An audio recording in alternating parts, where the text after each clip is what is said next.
आप सभी का हमारा जो यूनिक इंस्टीट्यूट ऑफ सिरसा है उसमें हार्दिक स्वागत है। मैं महेंद्र सियार आप सभी को हरियाणा की आने वाली जो आगामी परीक्षाएं हैं सीईटी और जो राजस्थान में जो एग्ज़ाम होने वाला है रीट, उसको मद्देनजर रखते हुए हम जो एसएसटी के जो टॉपिक है उनको कवर करने की कोशिश करेंगे। तो आज का जो हमारा टॉपिक है वो है अक्षांश देशांतर। अक्षांश व देशांतर। अक्षांश देशांतर में से अक्सर जो है वो क्वेश्चन पूछे जाते हैं। इसको ध्यान में रखते हुए सबसे पहले हम बात करेंगे ग्लोब की। ग्लोब जो है ये पृथ्वी का प्रतिरूप माना जाता है, यानी कि पृथ्वी का जो प्रतिरूप होता है वो ग्लोब होता है। ग्लोब के जो है हमेशा ध्यान रखना त्रि-आयाम होते हैं, यानी कि 3 आयाम होते हैं। जैसे मानचित्र के 2 आयाम, यानी कि ग्लोब की लंबाई चौड़ाई ऊंचाई तीनों होती है। इसके बाद हमें ध्यान रखना है कि ग्लोब को 2 भागों में समान 2 भागों में बांटने वाली जो रेखा है वो है 0 डिग्री अक्षांश रेखा। 0 डिग्री अक्षांश रेखा कह सकते हैं हम इसी को हम भूमध्य रेखा कह सकते हैं, भूमध्य रेखा, या इसे हम विषुवत रेखा कह सकते हैं, या इसे अक्षांश प्रधान रेखा कह सकते हैं। इससे हमारा ग्लोब 2 भागों में बट गया। ऊपर का जो एरिया है वो उत्तरी गोलार्ध है, नीचे का जो भाग है वो दक्षिणी गोलार्ध है। उत्तरी गोलार्ध में 23.5 डिग्री पर जो रेखा गुजरती है, 23.5 डिग्री पर जो रेखा गुजरती है उसे कर्क रेखा। दक्षिणी गोलार्ध में जो 23.5 डिग्री पर जो रेखा गुजरती है, दक्षिणी गोलार्ध में 23.5 डिग्री पर जो रेखा गुजरती है उसे मकर रेखा। उत्तरी गोलार्ध में 66.5 डिग्री पर जो रेखा गुजरती है, 66.5 डिग्री पर जो रेखा गुजरती है उसे आर्कटिक रेखा। दक्षिणी गोलार्ध में 66.5 डिग्री पर जो रेखा गुजरती है उसे अंटार्कटिक रेखा, अंटार्कटिक रेखा। उत्तरी गोलार्ध में 90 डिग्री के ऊपर है उत्तरी ध्रुव। दक्षिणी गोलार्ध में 90 डिग्री के ऊपर है दक्षिणी ध्रुव। इसके बाद है हमारा कि जो अक्षांश रेखाएं हैं, जो भूमध्य रेखा है, इसके समांतर ये जो काल्पनिक रेखाएं खींची गई हैं। भूमध्य रेखा के समांतर जो ग्लोब है या हमारी जो पृथ्वी है, इसके ऊपर जो ये काल्पनिक रेखाएं खींची गई हैं इन्हें अक्षांश रेखाएं कहते हैं। इन रेखाओं को अक्षांश रेखाएं कहा जाता है। अक्षांश रेखाएं जो है वो भूमध्य रेखा के समांतर होती हैं। तो अब हमें अक्षांश रेखाओं के बारे में जो जो क्वेश्चन बनते हैं उनको ध्यान में दें। अक्षांश रेखाओं के बारे में सबसे पहले कि क्या अक्षांश रेखाएं एक दूसरे के समांतर होती हैं। समांतर का मतलब है कि क्या अक्षांश रेखाओं के बीच में, सभी अक्षांश रेखाओं के बीच में जो दूरी है वो समान होती है या कम ज्यादा होती है। तो अक्षांश रेखाएं जो है वो हमेशा एक दूसरे के समांतर होती है, यानी कि इनके बीच में दूरी समान, एक दूसरे के समांतर। इसके बाद अगर हम बात करें कि 2 अक्षांश रेखाओं के बीच में, 2 अक्षांश रेखाओं के बीच में दूरी जो है वो कितनी होगी, यानी कि ये जो 2 अक्षांश रेखाएं हैं इनके बीच का जो ये क्षेत्र है इसमें दूरी कितनी, तो ये दूरी हमेशा 111 किलोमीटर। 2 अक्षांश रेखाओं के बीच की दूरी 111 किलोमीटर। तीसरा हमें ध्यान रखना है कि 2 अक्षांश रेखाओं के बीच के क्षेत्र को, जो एरिया है वो क्या कहलाता है, यानी कि 2 अक्षांश रेखाओं के बीच का जो एरिया है ये क्या कहलाता है, तो इसे हम कटिबंध कहते हैं। 2 अक्षांश रेखाओं के बीच का जो एरिया है वो कटिबंध कहलाता है। इसके बाद हम बात करें तो कुल अक्षांश कितने होंगे, कुल जो अक्षांश है वो कितने होंगे। कुल अक्षांश जो है वो 181, कुल अक्षांश जो है वो 181। लेकिन बात करें कुल अक्षांश रेखाएं कितनी हो, अक्षांश रेखाओं की अगर बात करें हम, कुल अक्षांश रेखाएं कितनी होती हैं तो 179 कुल अक्षांश रेखाएं 179 होती हैं, जबकि कुल अक्षांश 181। ये हमें ध्यान रखना है। अक्षांश रेखाएं कार्य क्या, यानी कि कार्य क्या, अक्षांश रेखाओं के द्वारा दूरी मापी जाती है, यानी कि दो स्थानों के बीच की दूरी अगर हमें मापनी हो तो उसके लिए हमें अक्षांश रेखाओं का सहारा लेना चाहिए। तो ये सारे क्वेश्चन हमारे अक्षांश रेखाओं से संबंधित हैं। अब बात करें अगर हम देशांतर रेखाओं,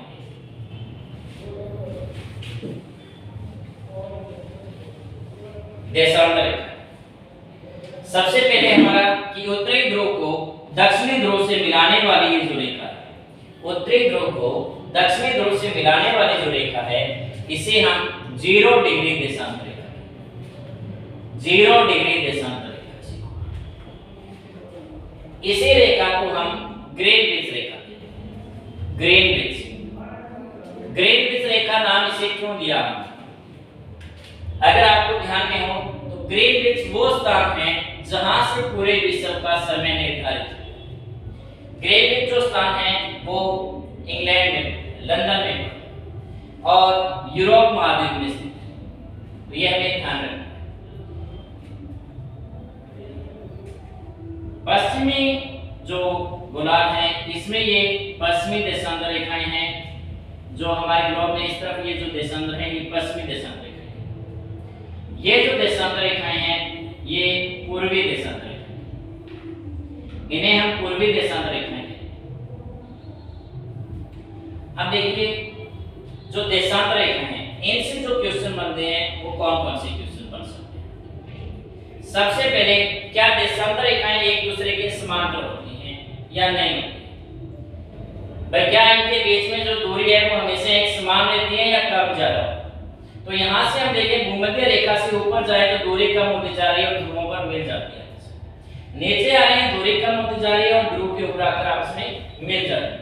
तो इसका मतलब है कि देशांतर रेखाओं के बीच में जो दूरी है यानी कि ये एक दूसरे के समांतर नहीं है, दूरी जो है वो कम ज्यादा होती है। दूसरा हमें ध्यान रखना है कि दो देशांतर रेखाओं के बीच में ध्रुवों के ऊपर दूरी कितनी होती है? ध्रुवों की अगर हम बात करें तो दो देशांतर रेखाओं के बीच में ध्रुवों के ऊपर जो दूरी है वो 0 है, क्योंकि ये आपस में यहां आकर मिल जाती है। तो इसकी दूरी कितनी हुई? 0। इसके बाद अगर हम बात करें तीसरा जो पॉइंट है वो है हमारा कि क्या देशांतर जो रेखाएं हैं इनकी दूरी जो है वो भूमध्य रेखा के ऊपर एक समान हो, यानी कि दो देशांतर रेखाओं के बीच में दूरी समान कहां हो? तो समान कहां होंगी? भूमध्य रेखा, क्योंकि ये बीच में, इससे ऊपर जाएंगे दूरी कम होगी, नीचे आएंगे दूरी कम होगी, लेकिन भूमध्य रेखा के ऊपर दूरी क्या रहेगी? समान रहेगी। तो इसलिए हमारा क्वेश्चन बताता है कि दो देशांतर रेखाओं के बीच में भूमध्य रेखा पर दूरी कितनी होगी? भूमध्य रेखा पर जो दूरी है वो 111.32 किलोमीटर, यानी कि दो देशांतर रेखाओं के बीच में भूमध्य रेखा पर जो दूरी होगी वो आपकी 111.32 किलोमीटर। फोर्थ, हमें ध्यान रखना है कि जो देशांतर रेखाएं हैं, जो देशांतर रेखाएं हैं ये कार्य क्या करती हैं, यानी कि किस काम आती है? तो इनके द्वारा हम समय मापते, क्या मापा जाता है? समय मापा जाता है। पांचवा पॉइंट हमें ध्यान रखना है कि दो देशांतर रेखाओं के बीच में, दो देशांतर रेखाओं के बीच में समय में कितना अंतर होता है? दो देशांतर रेखाओं के बीच में समय में जो अंतर होता है वो 4 मिनट का, यानी कि एक देशांतर से दूसरे देशांतर के बीच समय में जो अंतर होता है वो 4 मिनट का होता है। अब हमें ध्यान रखना है कि जो समय है वो कैसे निकालते हैं। तो इसका हमें ध्यान रखना है कि जो 0 डिग्री देशांतर रेखा है ये हमारी, इससे अगर हम पश्चिम की तरफ जा रहे हैं तो हमारा जो समय है वो 4 मिनट के हिसाब से माइनस होता है, यानी कि अगर हम 1 डिग्री पार करते हैं तो 4 मिनट का अंतर आ जाएगा, 2 डिग्री पार करेंगे 8 मिनट का अंतर आ जाएगा, इसी प्रकार जो है वो माइनस होता जाएगा। अगर हम पूर्व की तरफ यात्रा कर रहे हैं तो हमारा जो समय है वो 4 मिनट के हिसाब से प्लस होता है। तो ध्यान रखना है हमें, एक हमें ध्यान होना चाहिए कि समय निकालते कैसे, समय कैसे निकाला जाता है। मान लीजिए हमें ग्रीनविच का समय दे दिया ग्रीनविच का समय दे दिया हमें कि ग्रीनविच के ऊपर सुबह के 6 बजे 6 AM हुआ है और हमें टाइम निकालना है 75 डिग्री पश्चिम का कि 75 डिग्री पश्चिम पर क्या समय होगा और 60 डिग्री पूर्व में क्या समय होगा। तो हम समय निकाल सकते हैं। हमें 75 डिग्री को 4 से मल्टीप्लाई करना होगा, आवर्स में बदलने के लिए 60 से डिवाइड करेंगे। तो ये हमारा जो आंसर आएगा वो 5 घंटे आ जाएगा। 5 आवर्स आ गए। तो इसका मतलब पश्चिम में अगर हमें जाना है तो हम जो यहाँ पे 6 बजे हैं इसमें से 5 घंटे माइनस कर दें। 6 में से 5 घंटे माइनस करेंगे तो इसका मतलब है 1 AM हो गया, यानी कि सुबह के 1 बजे।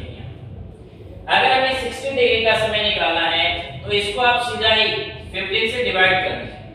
हमें 4 से मल्टीप्लाई करने की और 60 से डिवाइड करने की जरूरत नहीं है। आप सीधा ही 15 से डिवाइड कीजिए 4, यानी कि 4 आवर्स का टाइम आ गया। अब हमें क्या करना होगा, जो 6 बजे हैं इसमें हमें पूर्व का समय दिया है तो हमें 4 प्लस करना पड़ेगा। तो 6 में 4 अगर हम प्लस करेंगे 4 घंटे तो सुबह के 10 बजे, यानी कि 60 डिग्री के ऊपर जो है वो सुबह के 10 बजे। इस प्रकार आप समय निकाल सकते हैं, कहीं का भी समय निकालना हो निकाल सकते हैं। अगर आप बता सकते हो तो एक आंसर जो कमेंट बॉक्स में देना कि 82.5 डिग्री पूर्व में क्या समय होगा यदि ग्रीनविच रेखा के ऊपर सुबह के 6 बजे। यदि ग्रीनविच रेखा पर सुबह के 6 बजे हैं तो 82.5 डिग्री पूर्व में क्या समय होगा। इसका आंसर आपको कमेंट बॉक्स में देना है। इसके बाद अगर हम बात करें वो बात हम करते हैं कि दिन रात छोटे बड़े कैसे होते। तो हम बात करते हैं एक तो 21 जून की, एक 22 दिसंबर होता है, 21 मार्च और 23 सितंबर।